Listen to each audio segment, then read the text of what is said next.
Halo Sobat Edson, salam pintar. Jumpa lagi bersama saya, Kak Andi, tutor sejarah Edson.id. Kali ini kita akan membahas materi tentang pergerakan nasional. Yuk, simak bareng-bareng.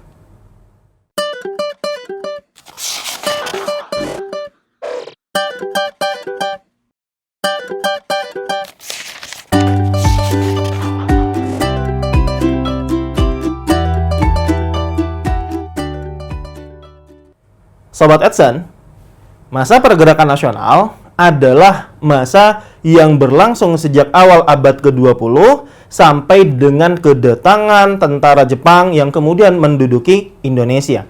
Oleh karena itulah, periodisasi dari masa pergerakan nasional ditandai dengan adanya pembentukan Budi Utomo pada tahun 1908 sampai dengan kedatangan pasukan Jepang yang kemudian berhasil mengalahkan Belanda, sehingga Belanda kemudian menandatangani sebuah perjanjian atau kapitulasi yang dikenal dengan nama Kapitulasi Kalijati, di mana Kapitulasi Kalijati ditandatangani pada tahun 1942.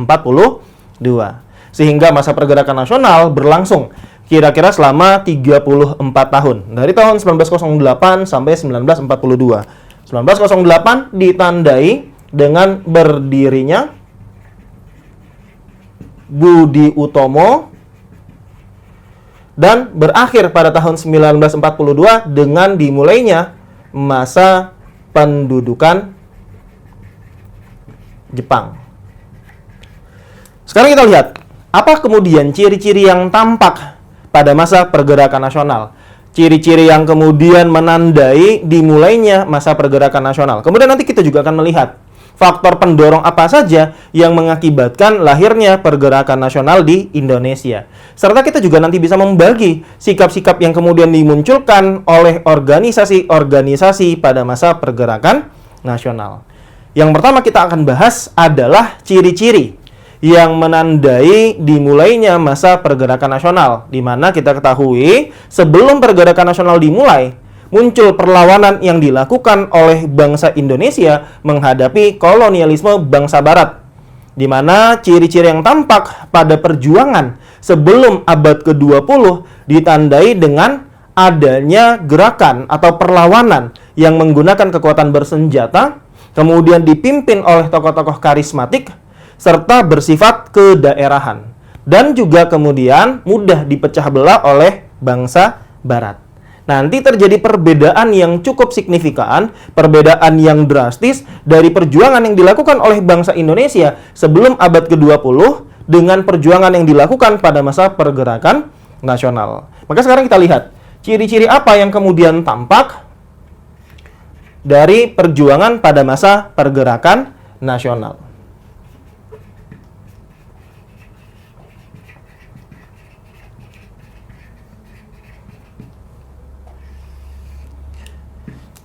Yang pertama adalah dipimpin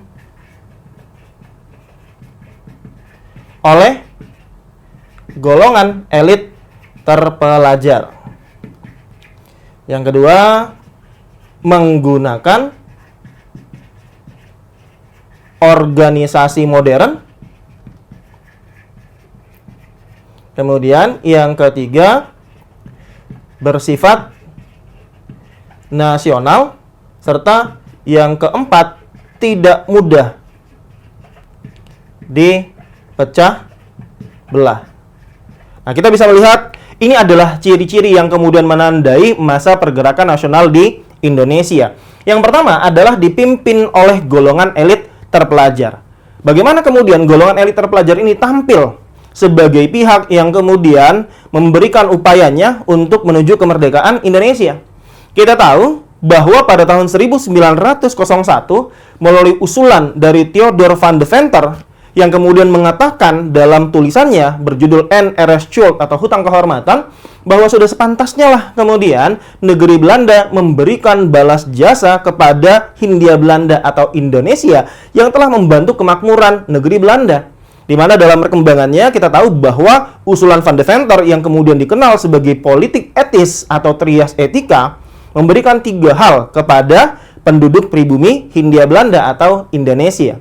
Yang pertama adalah edukasi, yang kedua adalah irigasi, dan yang ketiga adalah transmigrasi. Edukasi adalah memberikan pendidikan kepada penduduk Bumi Putra atau penduduk pribumi Hindia Belanda. Yang kedua, irigasi dengan memberikan pengairan kepada sawah-sawah milik petani pribumi Hindia Belanda. Dan yang ketiga adalah transmigrasi, perpindahan penduduk dari daerah yang padat menuju daerah yang jarang penduduknya. Dalam perkembangannya, politik etis atau trias etika ini memang dimanfaatkan lagi-lagi untuk kepentingan pemerintah kolonial. Sebagai contoh, edukasi atau pendidikan yang seharusnya diberikan secara luas kepada penduduk pribumi Indonesia atau Hindia Belanda ternyata dimanfaatkan oleh pemerintah kolonial Hindia Belanda untuk menciptakan suatu tenaga kerja yang terdidik tetapi dapat dibayar dengan upah yang murah. Sehingga edukasi kemudian melenceng dari tujuan awalnya memberikan pendidikan seutuhnya, tapi malah dimanfaatkan untuk menciptakan tenaga-tenaga terdidik yang dapat dibayar dengan upah yang murah. Yang kedua, irigasi.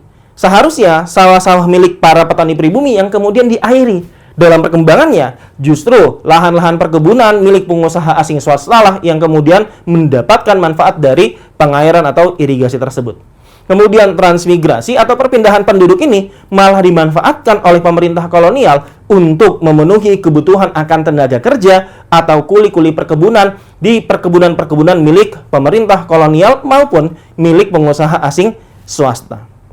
Tapi setidaknya dari politik etis muncul kemudian golongan elit terpelajar yang mendapatkan pendidikan ala barat.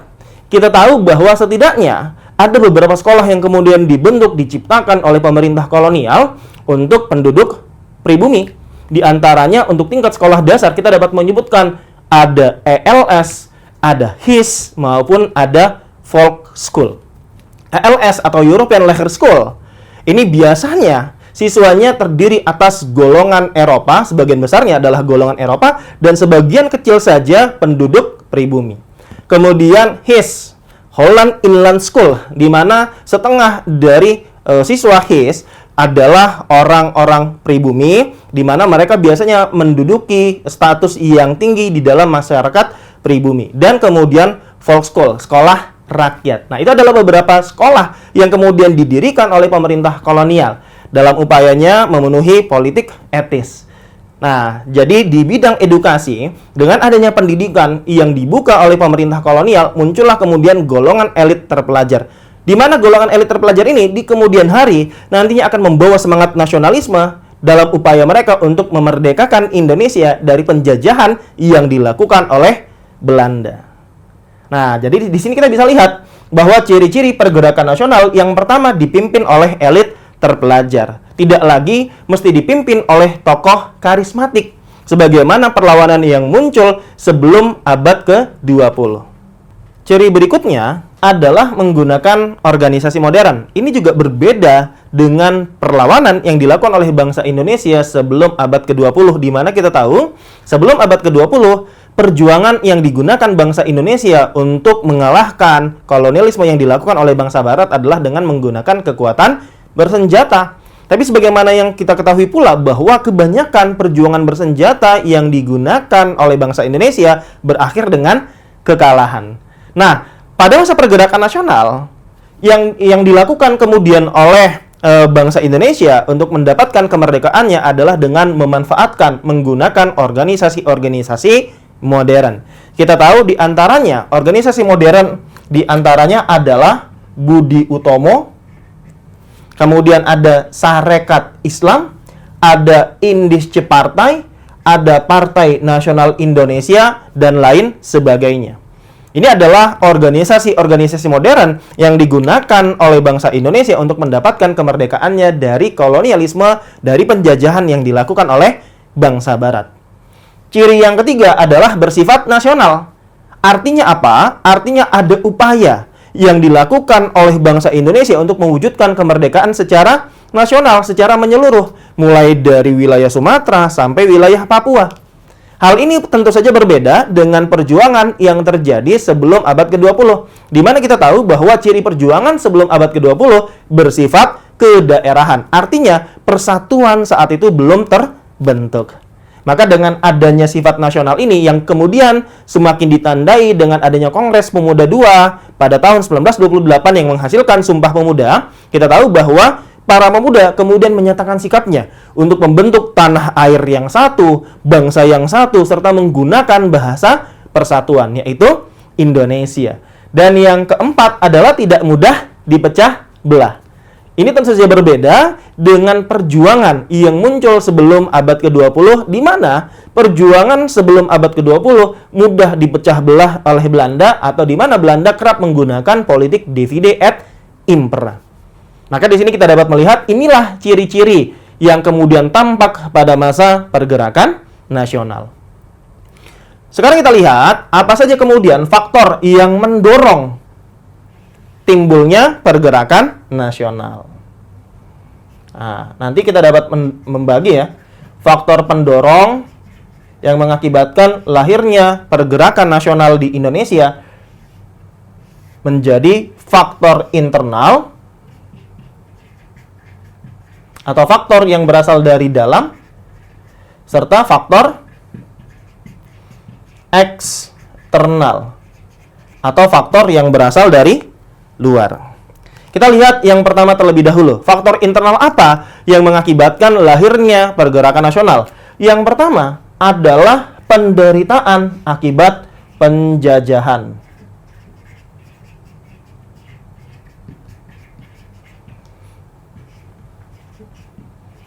Kita tahu bahwa penjajahan yang dilakukan oleh bangsa Barat terhadap Indonesia membawa kesengsaraan terhadap rakyat Indonesia.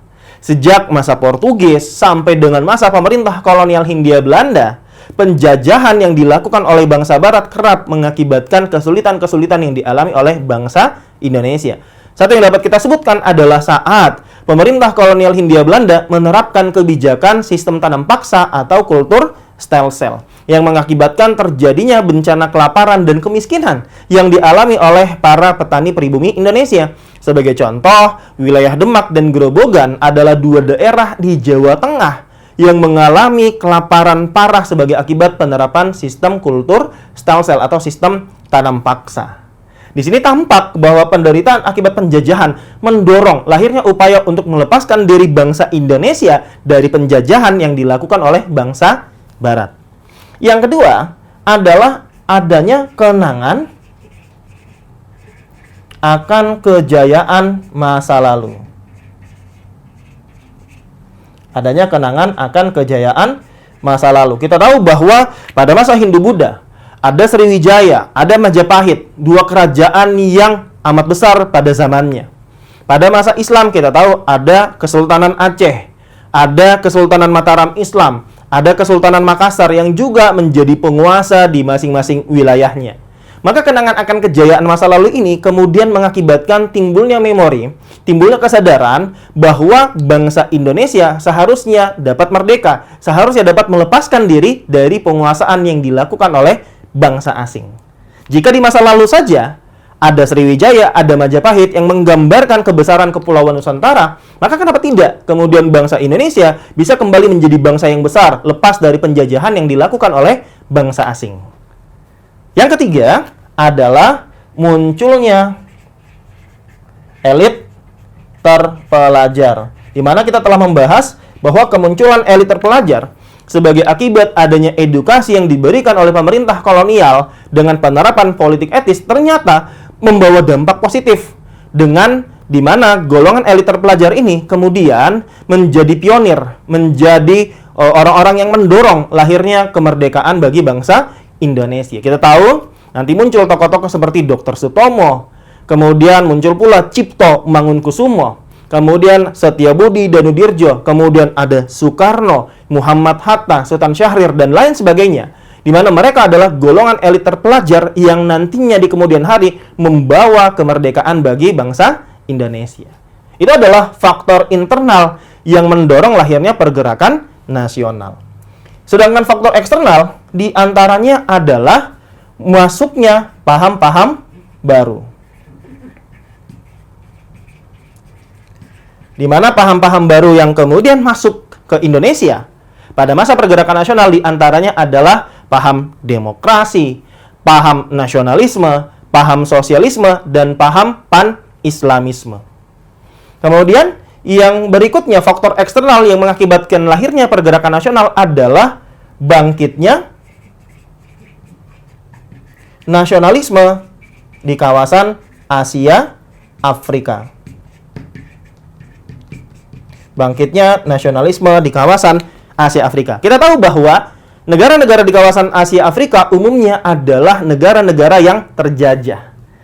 Lantas, akhir abad ke-19 sampai awal abad ke-20 ternyata muncul nasionalisme di kalangan bangsa Asia Afrika. Kita dapat menyebutkan, muncul kemudian nasionalisme rakyat Mesir yang saat itu berupaya untuk melawan penjajahan yang dilakukan oleh Inggris. Muncul pula kemudian nasionalisme rakyat Jepang lewat gerakan restorasi Meiji. Muncul pula kemudian gerakan nasionalisme rakyat Tiongkok atau Cina, dan lain sebagainya. Termasuk juga di kawasan Asia Tenggara kita dapat menyebutkan munculnya nasionalisme di Filipina yang dipimpin salah satunya oleh Jose Rizal.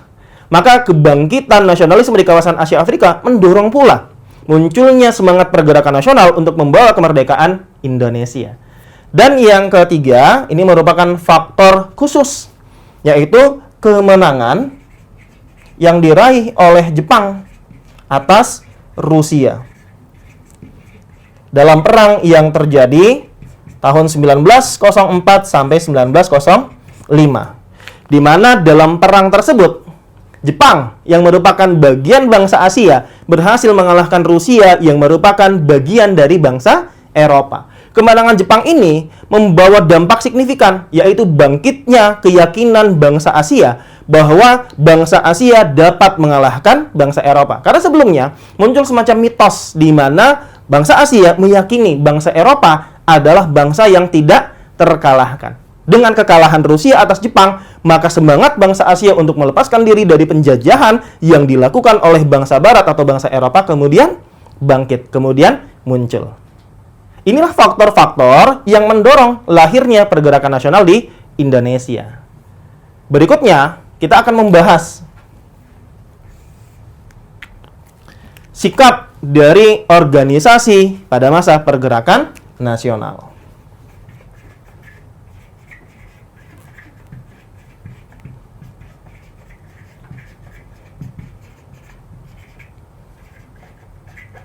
Di mana sikap organisasi pergerakan nasional dapat kita bagi menjadi dua sikap utama. Yang pertama, bersikap kooperatif atau mau diajak bekerja sama, dan sikap non-kooperatif. Sikap kooperatif ini biasanya muncul pada organisasi-organisasi yang bersifat sosial, keagamaan. Sedangkan sikap non-kooperatif biasanya muncul pada organisasi yang bersifat politik.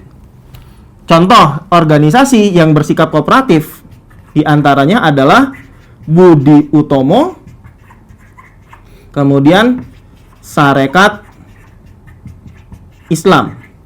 Sedangkan organisasi yang memiliki atau memilih sikap non-kooperatif di antaranya yang dapat kita sebutkan adalah Indische Partai atau IP,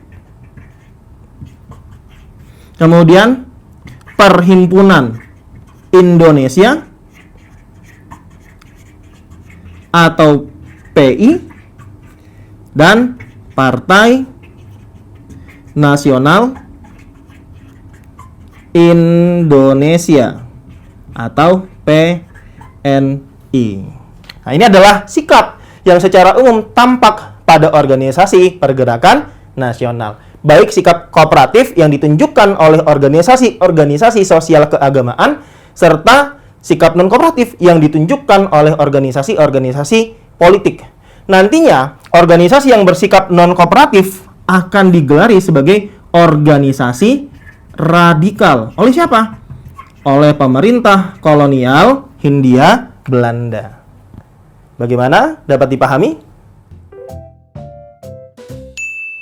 Demikian Sobat Edson pembahasan materi mengenai pergerakan nasional di Indonesia. Semoga dapat dipahami dan bermanfaat bagi Sobat Edson sekalian. Terima kasih, jumpa kembali bersama saya di pembahasan-pembahasan video selanjutnya. Tentu saja dengan saya Kak Andi, tutor sejarah @sen.id. Salam pintar. Sekian Sobat Edsen untuk video pembelajaran hari ini. Sampai ketemu lagi di video belajar berikutnya. Jangan lupa aktifkan notifikasi untuk video terbaru kami ya. Sobat Edsen juga bisa mengunjungi @sen.id dan temukan ribuan video pembelajaran. Sampai jumpa Sobat Edsen, salam pintar!